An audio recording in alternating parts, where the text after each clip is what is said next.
तो गाइस आज की इस वीडियो में हम सरवाइव करने वाले हैं एक ऐसे आइलैंड पर जहां पर दूर दूर तक पानी ही पानी है और हमें सरवाइव करने हैं पूरे 100 डेज, वो भी एक अभी मजा आएगा ना भिड़ो। हार्डकोर वर्ल्ड में, जहां पर एक छोटी सी गलती भी मेरी जान ले सकती है।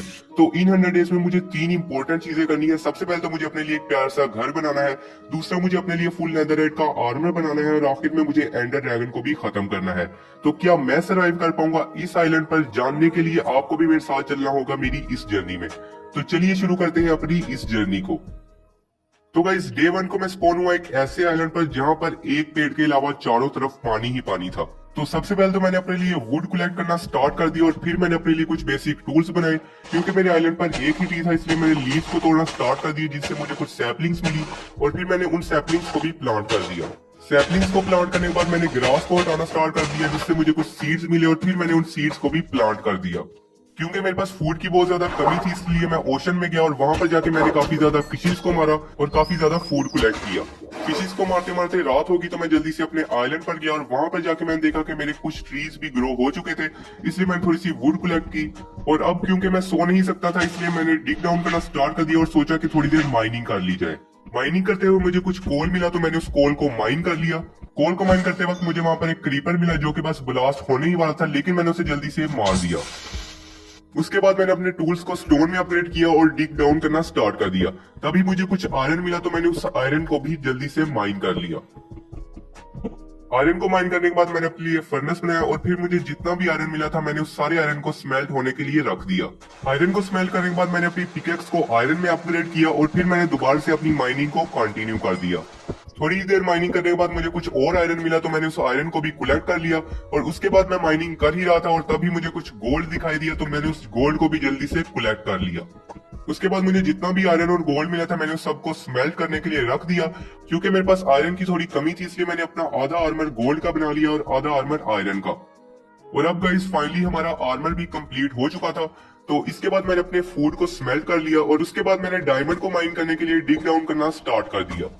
काफी ज्यादा नीचे आने के बाद मैंने डायमंड की माइनिंग स्टार्ट कर दी और तभी मुझे लगा कि डीप स्लेट को तोड़ने में काफी ज्यादा टाइम लग रहा है, इसलिए मैंने अपना क्राफ्टिंग टेबल रखा और जल्दी से मैंने कुछ ट्रैप डोर्स बनाए और फिर मैंने ट्रैप डोर लगाकर 1 ब्लॉक की माइनिंग करना स्टार्ट कर दी।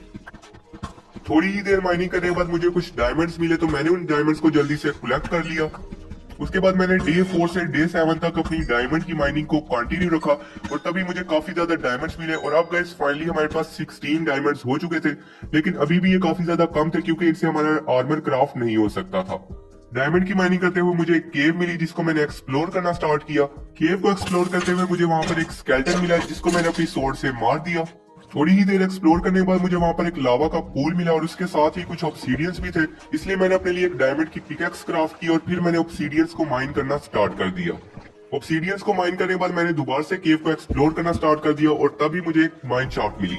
माइन शाफ्ट में जाने के बाद वहां पे मुझे कुछ लावा मिला तो मैंने उसे अपनी बकेट कलेक्ट कर लिया। उसके बाद मैंने माइन शाफ्ट से स्ट्रिंग को कलेक्ट करना स्टार्ट कर दिया ताकि मैं अपना बेड भी बना सकूं और फिर माइन शाफ्ट को एक्सप्लोर करते हुए मुझे कुछ ज़ॉम्बीज मिले तो मैंने उन ज़ॉम्बीज को भी जल्दी से मार दिया। उसके बाद मैंने दोबारा से स्ट्रिंग को कलेक्ट करना स्टार्ट कर दिया और तभी मुझ पर कुछ केव स्पाइडर्स ने हमला कर दिया, जिससे काफी मुश्किल से मैं अपनी जान बचाकर भाग गया। केव स्पाइडर से जान बचाने के बाद मैंने दोबारा से माइन शाफ्ट को एक्सप्लोर करना स्टार्ट कर दिया और तभी मुझे कुछ डायमंड्स मिले तो मैंने जल्दी से उन डायमंड्स को माइन कर लिया। उसके बाद डे 12 को फाइनली मैं अपने आइलैंड पर वापस आ गया और मैंने देखा कि मेरे सब ट्रीज भी ग्रो हो चुके थे और जो सीड्स मैंने प्लांट किए थे वो भी ग्रो हो चुके थे। तो सबसे पहले तो मैंने अपने लिए डायमंड का आर्मर बनाया और फिर मैंने अपने लिए एक डायमंड की सोर्ड बनाई और उसके बाद मैंने कुछ चेस्ट बनाकर जितना भी सामान मुझे माइनिंग से मिला था मैंने उस सब सामान को स्टोर करवा दिया। उसके बाद मेरे जितने भी ट्रीज ग्रो हो चुके थे मैंने उन सब से वुड को कलेक्ट किया और दोबारा से उनकी सैपलिंग्स को रीप्लांट कर दिया। रात हो रही थी तो मैंने जल्दी से अपने लिए बेड क्राफ्ट किया और फिर मैं सो गया। सुबह उठते ही मैंने अपने लिए एक बोट क्राफ्ट की और फिर मैंने ओशन को एक्सप्लोर करना स्टार्ट कर दिया। थोड़ी ही देर एक्सप्लोर करने के बाद मुझे एक शिपरेक दिखा। वहां पर मुझे एक चेस्ट मिली जिसमें कुछ पेपर्स थे तो मैंने उन पेपर्स को कलेक्ट कर लिया। उसके बाद मैंने दोबारा से ओशन को एक्सप्लोर करना स्टार्ट कर दिया। थोड़ी ही देर एक्सप्लोर करने के बाद मुझे एक और शिपरेक मिला तो मैं जल्दी से उस शिपरेक में गया और ये शिपरेक पिछले से काफी ज्यादा अच्छा था क्योंकि यहाँ पर मुझे 3 चेस्ट मिली जिसमें काफी ज्यादा अच्छा सामान मुझे मिला जिसको मैंने कलेक्ट कर लिया। उसके बाद मैंने एप्पल खाकर अपनी भूख मिटाई और दोबारा से ओशन को एक्सप्लोर करना स्टार्ट कर दिया। थोड़ी ही देर एक्सप्लोर करने के बाद मुझे एक और शिपरेक मिला जिसमें से मुझे कुछ चेस्ट मिली, तो मैंने उनमें से सारे सामान को कलेक्ट कर लिया। और यहाँ पर मुझे एक चीज नहीं मिली, वो थी स्पर्स वुड, तो मैंने इसको भी कलेक्ट कर लिया। उसके बाद मैंने दोबारा से एक्सप्लोर करना स्टार्ट कर दिया और तभी मुझे कुछ ऐसा दिखा जो हमारी जर्नी को काफी ज्यादा आगे लेकर जा सकता था, और वो था शुगर केन। तो मैंने जल्दी से शुगर केन को कलेक्ट कर लिया और अपने आइलैंड पर वापस आ गया। आइलैंड पर वापस आने के बाद मैंने अपने शुगर केन को प्लांट कर दिया और फिर मैंने अपने सीड्स को दोबारा से रीप्लांट किया और अपने फार्म को भी थोड़ा सा एक्सटेंड किया। उसके बाद मैंने जल्दी से पोर्टल बनाया और मैं चला गया नेदर में। नेदर में हमारा पोर्टल काफी अच्छी जगह पर खुला जहाँ पर कोई भी खतरा नहीं था, इसलिए मैंने नेदर को एक्सप्लोर करना स्टार्ट कर दिया। एक्सप्लोर करते हुए मुझे कुछ गोल्ड मिला, तो मैंने उस गोल्ड को माइन कर लिया और उस गोल्ड के नीचे ही कुछ नेदर क्वार्ट्ज थे, तो मैंने उनको भी जल्दी से माइन कर लिया। उसके बाद मैंने दोबारा से एक्सप्लोर करना स्टार्ट कर दिया और तभी मुझे एक रेड बायो मिली जहाँ पर कुछ होगलिन्स थे और इनसे हमें काफी ज्यादा लेदर मिल सकता था, इसलिए मैं जल्दी से वहां पर गया और मैंने होगलिन्स को मारना स्टार्ट कर दिया। बहुत सारे होगलिन्स को मारने के बाद अब मेरे पास काफी ज्यादा लेदर और फूड हो चुका था, इसलिए मैं जल्दी से पोर्टल की तरफ गया और अपने आइलैंड पर वापस आ गया। वापस आने के बाद मुझे जितना भी सामान नेदर से मिला था मैंने उस सब को अपनी चेस्ट में स्टोर कर दिया और उसके बाद मैंने अपने फूड को स्मेल्ट होने के लिए रख दिया। अब बारी थी अपने आइलैंड को थोड़ा बड़ा करने की, इसलिए मैंने ट्रीज को रिमूव करना स्टार्ट कर दिया और अपने आइलैंड को भी फ्लैट करना स्टार्ट कर दिया।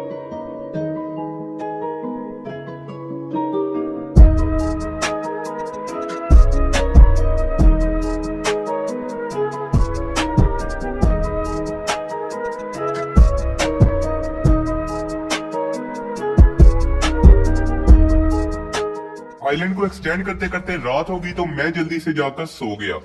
नेक्स्ट डे को मैंने अपने फार्म पर काम किया और जो फार्म मैंने टेम्परेरी ही बनाया था मैंने उसे रिमूव कर दिया और उसके बाद मैंने कुछ फेंस लगाकर अपने नए फार्म की जगह बनाई। उसके बाद मैंने काफी देर तक अपने फार्म पर काम किया और मेरे पास जितने भी सीड्स थे मैंने उन्हें भी प्लांट कर दिया और फिर मेरे पास जितनी भी सैपलिंग्स थी मैंने उन्हें भी प्लांट कर दिया।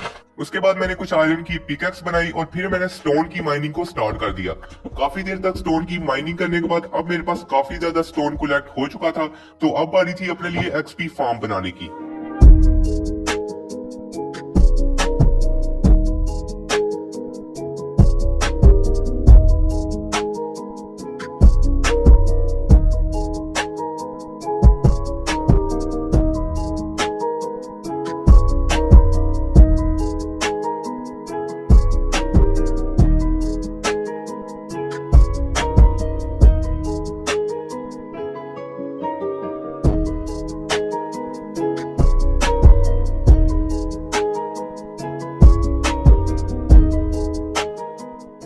फाइनली गाइस अब हमारा एक्सपी फार्म भी कंप्लीट हो चुका था, तो इसके बाद मैं यहाँ से बाहर गया और फिर मैंने पानी में जंप लगा दिया।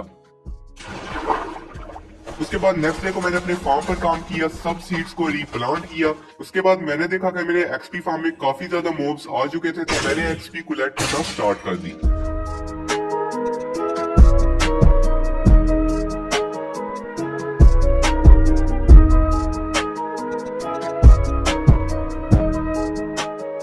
काफी दिनों तक एक्सपी कलेक्ट करने के बाद अब बारी थी अपने लिए एक इंचेंटमेंट टेबल बनाने की, इसलिए मैंने कुछ डायमंड्स माइन किए। उसके बाद मैं नेदर में गया और वहां पर जाके मैंने कुछ लावा बकेट्स कलेक्ट की और उसके बाद मैं अपने आइलैंड पर वापस आ गया।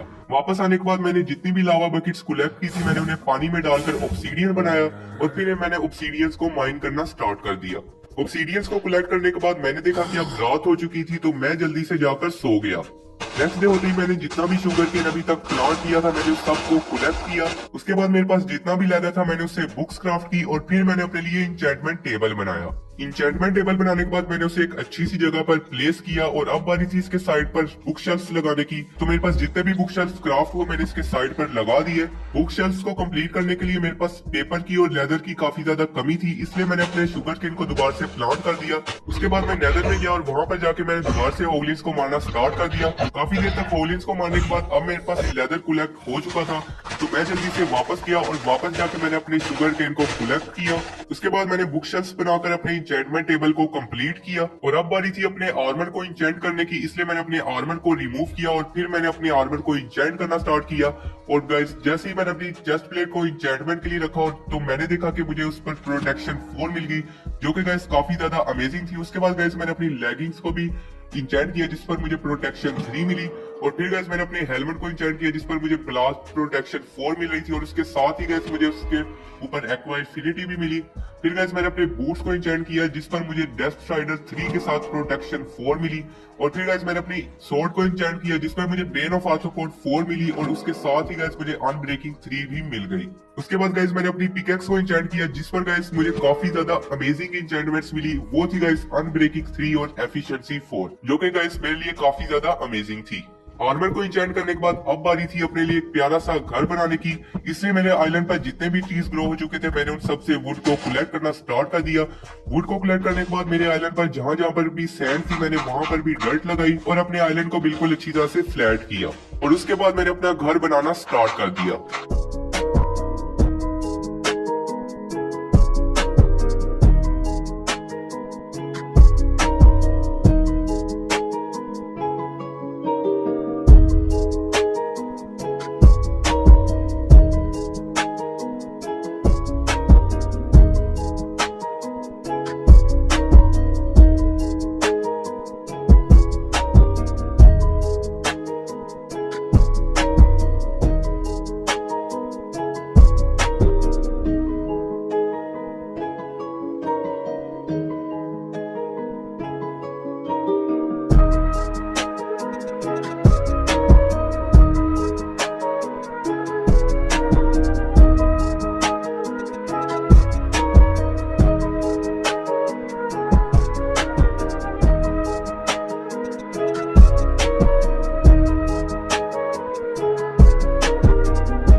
फाइनली गाइस डे 45 को हमारा ये ब्यूटीफुल सा हाउस तैयार हो चुका था और गाइस देखने में भी ये काफी ज्यादा अच्छा लग रहा था। और अब गाइस बारी थी अपने आर्मर को नेदरराइट में कन्वर्ट करने की।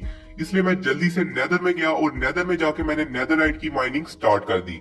काफी देर तक माइनिंग करने के बाद भी गाइस मुझे कोई एंशिएंट डेब्रिस नहीं मिला, लेकिन गाइस मैंने फिर भी अपनी माइनिंग को कंटिन्यू रखा और तभी मुझे मिला मेरा पहला एंशिएंट डेब्रिस, जिसको गाइस देखकर मैं काफी ज्यादा खुश हुआ। और फिर गाइस मैंने इसके साइड वाले ब्लॉक्स को भी हटाकर देखा, लेकिन ये बिल्कुल अकेला था, तो मैंने इसे जल्दी से माइन किया और अब गाइस फाइनली हमारे पास हमारा पहला एंशिएंट डेब्रिस आ चुका था। काफी देर तक मैंने अपनी एंशिएंट डेब्रिस की माइनिंग को कंटिन्यू रखा और अब गाइस फाइनली डे 61 को माइनिंग करते हुए मुझे 2 एंशिएंट डेब्रिस और मिले, जिनको गाइस मैंने कलेक्ट किया। और अब गाइस फाइनली मेरे पास 16 एंशिएंट डेब्रिस हो चुके थे, जिनसे गाइस मैं अपने आर्मर को नेदरराइट में कन्वर्ट कर सकता था। इसलिए मैं जल्दी से अपने पोर्टल की तरफ आया और अपने आइलैंड पर वापस चला गया।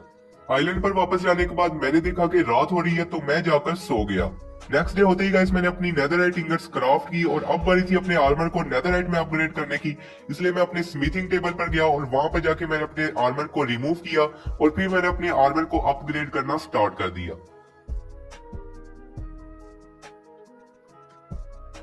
अपने सारे आर्मर को अपग्रेड करने के बाद मैंने उसे एक्टिवेट किया और अब गाइस फाइनली हमारा नेदरराइट का आर्मर कंप्लीट हो चुका था। और अब गाइस ये देखने में भी काफी ज्यादा अच्छा लग रहा था और गाइस हम काफी ज्यादा पावरफुल हो चुके थे। और अब गाइस मुझे लग रहा था कि एंडर ड्रैगन को खत्म करने का भी टाइम आ चुका है। इसलिए गाइस सबसे पहले तो मैंने अपने फार्म पर काम किया और फिर मैंने सीड्स को रीप्लांट किया। उसके बाद मैंने अपने लिए ब्रेड क्राफ्ट की और फिर मेरे पास जितने भी सीड्स थे मैंने उन्हें चेस्ट में स्टोर कर दिया। ये सब करने के बाद मैं अपने पोर्टल में गया ताकि मैं जल्दी से नेदर फोर्ट्रेस ढूंढ सकूं। नेदर फोर्ट्रेस ढूंढते ढूंढते काफी ज्यादा दिन बीत गए थे और अब गाइस फाइनली डे 70 को मुझे मिला मेरा पहला नेदर फोर्ट्रेस। और गाइस ये देखने में भी काफी ज्यादा बड़ा लग रहा था, इसलिए मैं जल्दी से नेदर फोर्ट्रेस में चला गया। फोर्ट्रेस में जाने के बाद मैंने उसे एक्सप्लोर करना स्टार्ट कर दिया और तभी गाइस मुझे वहां पर कुछ नेदर वार्ड्स मिले, तो मैंने उन्हें जल्दी से कलेक्ट कर लिया और फिर मैंने सोल सैंड को भी कलेक्ट कर लिया ताकि मैं इसे ओवरवर्ल्ड में भी ग्रो कर सकूं। उसके बाद मैंने दोबारा से फोर्ट्रेस को एक्सप्लोर करना स्टार्ट कर दिया और तभी मुझे वहां पर कुछ वीदर स्केल्टन्स मिले और वहां पर एक ब्लेज भी था। वीदर स्केल्टन्स ने मुझ पर काफी ज्यादा अटैक किया, लेकिन फाइनली मैंने उन्हें भी मार दिया। उसके बाद मैं ब्लेज के पास गया और उसे भी जाकर मैंने मार दिया। ब्लेज को मारने के बाद मुझे एक चेस्ट मिली जिसमें मुझे एक सैडल मिली, उसे मैंने कलेक्ट कर लिया। उसके अलावा गाइस उसमें कुछ भी खास सामान नहीं था, इसलिए मैंने उधर ही छोड़ दिया और मैंने दोबारा से फोर्ट्रेस को एक्सप्लोर करना स्टार्ट कर दिया। थोड़ा ही आगे जाने के बाद मुझे कुछ और ब्लेज मिले, तो मैंने उनको भी मारकर ब्लेज रोड कलेक्ट कर ली। काफी ज्यादा ब्लेज रोड कलेक्ट करने के बाद मैं फोर्ट्रेस से बाहर आ गया और तभी मुझे मिला एक क्रिम्सन फॉरेस्ट। वहां पर जाके मैंने बोट बनाई और एंडरमैन्स को उनमें बिठाकर मारना स्टार्ट कर दिया। एक एंडरमैन को मारने के लिए मैंने बोट रखी, लेकिन वो बोट में बैठ ही नहीं रहा था, इसलिए मैंने उसकी आंखों में देखा और फिर उसने मुझ पर अटैक किया। लेकिन मैंने उसे जैसे ही स्वॉर्ड मारी तो वो बोट में बैठ गया, जिसके बाद मैंने उसे भी मार दिया। अब गाइस फाइनली मेरे पास एंडर पर्ल और ब्लेज रोड दोनों ही थी, इसलिए मैं जल्दी से अपने पोर्टल की तरफ वापस आ गया। वापस आने के बाद मेरी जितनी भी वीट ग्रो हो चुकी थी मैंने उस सबको कलेक्ट किया और फिर मैंने उसके सीड्स को दोबारा से रीप्लांट कर दिया। उसके बाद मैंने अपने लिए ब्रेड क्राफ्ट की ताकि मुझे फूड की कोई भी कमी ना हो। उसके बाद मैं क्राफ्टिंग टेबल पर गया और वहां पर जाकर मैंने काफी ज्यादा ब्लेज पाउडर बनाया। ब्लेज पाउडर बनाने के बाद मैंने अपनी एंडर पर्ल को भी क्राफ्टिंग टेबल पर रखकर काफी ज्यादा आई ऑफ एंडर बना ली। आई ऑफ एंडर क्राफ्ट करने के बाद मैंने उसे थ्रो किया और मैंने देखा कि वो मेरे पोर्टल के पीछे की तरफ इशारा कर रही थी और अच्छा था कि ये टूटी भी नहीं, क्योंकि गाइस मेरे पास पहले ही आई ऑफ एंडर काफी ज्यादा कम थी। इसलिए मैंने अपनी बोट को रखा और जल्दी से मैं चला गया स्ट्रॉन्ग होल्ड को ढूंढने के लिए। काफी दिनों तक स्ट्रॉन्ग होल्ड को ढूंढने के बाद अब गाइस फाइनली मुझे स्ट्रॉन्ग होल्ड की लोकेशन भी मिल चुकी थी, इसलिए मैंने जल्दी से डिग डाउन करना स्टार्ट किया और अब गाइस फाइनली मैं स्ट्रॉन्ग होल्ड में पहुंच चुका था, इसलिए मैंने जल्दी से पोर्टल रूम को फाइंड करना स्टार्ट कर दिया। पोर्टल रूम को फाइंड करते हुए ही मुझे वहां पर एक चेस्ट मिली, जिसमें से मुझे कुछ खास सामान तो नहीं मिला, लेकिन मैंने जैसे ही उसके आगे वाले डोर को ओपन किया तो वहां पर काफी ज्यादा ज़ॉम्बीज़ थे जिनको मैंने मार दिया। ऐसा तो गाइस मेरे साथ पहली दफा हुआ था कि इतने दिनों तक ढूंढने के बाद भी मुझे पोर्टल रूम नहीं मिला था और अब तो गाइस मुझे ऐसा लग रहा था कि शायद इस स्ट्रॉन्ग होल्ड में पोर्टल रूम है ही नहीं। लेकिन गाइस फिर भी मैंने अपनी तलाश जारी रखी और तभी गाइस इतने दिनों तक ढूंढने के बाद फाइनली मुझे पोर्टल रूम मिल चुका था, इसलिए मैंने जल्दी से सिल्वर फिश के स्पॉनर को तोड़ा और उन्हें मार दिया। उसके बाद गाइस मैंने सब सिल्वर फिश को मारने के बाद जल्दी से पोर्टल पर गया और वहां पर गाइस जाकर मैंने देखा कि पहले से ही वहां पर 3 आई ऑफ एंडर लगी हुई थी, इसलिए मैंने अपनी आई ऑफ एंडर को निकाला और जल्दी से एक एक फ्रेम के अंदर आई ऑफ एंडर को लगाना स्टार्ट कर दिया। लास्ट वाली आई ऑफ एंडर को लगाने के बाद अब गाइस फाइनली हमारा पोर्टल स्टार्ट हो चुका था और अब गाइस फाइनली हमारी थी एंडर ड्रैगन को जाकर खत्म करने की, इसलिए मैंने अपनी सोर्ड को अपने हाथ में लिया और जल्दी से पोर्टल में चला गया। एंड में जाने के बाद मैंने ऊपर की तरफ डीग करना स्टार्ट कर दिया। ऊपर आके मैंने देखा एंडर ड्रैगन को जो अपने पर फैलाए हुए उड़ा था और अब मेरे ख्याल से इसकी मौत आ चुकी थी, तो यहीं से शुरू होती है मेरी और एंडर ड्रैगन की फाइट।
फाइनली गाइस डे 99 को हमने मार लिया था एंडर ड्रैगन को और गाइस इसे मारना काफी ज्यादा मुश्किल था। इतना भी मुश्किल नहीं था लेकिन काफी ज्यादा आसान भी नहीं था। और अब गाइस फाइनली एंडर ड्रैगन को भी हमने खत्म कर लिया था और हमने अपना तीसरा गोल भी अचीव कर लिया था। इसके बाद मैंने एक्सपी को कलेक्ट करना स्टार्ट कर दिया और देखते ही देखते गाइस मेरे लेवल 70 के भी पार हो गए। एक्सपी कलेक्ट करने के बाद मैं पोर्टल में गया और अपने वर्ल्ड में वापस आने के बाद मैंने देखा कि गाइस डे 100 का सूरज निकल रहा था और इसी तरह गाइस मैंने सरवाइव कर लिए थे पूरे 100 डेज इस आइलैंड पर, वो भी हार्डकोर में। वही आइलैंड जो कुछ दिनों पहले काफी ज्यादा सुनसान था, लेकिन अब वो कुछ ऐसा दिख रहा था। तो गाइस उम्मीद है कि आपको ये वीडियो अच्छी लगी होगी। अगर आपको ये वीडियो अच्छी लगी है तो जल्दी से लाइक का बटन दबा दें, और अगर आप चैनल पर न्यू है तो चैनल को सब्सक्राइब कर लें, क्योंकि गाइस इसी तरह की अमेजिंग वीडियोस मैं आपके लिए लाता रहता हूँ। और गाइस अगर आप चाहते हैं कि इसी आइलैंड पर मैं 200 डेज सर्वाइव करूँ तो कमेंट्स में जरूर बताइएगा। तो गाइस मिलते हैं इसी तरह की एक और अमेजिंग वीडियो में, तब तक के लिए गुड बाय।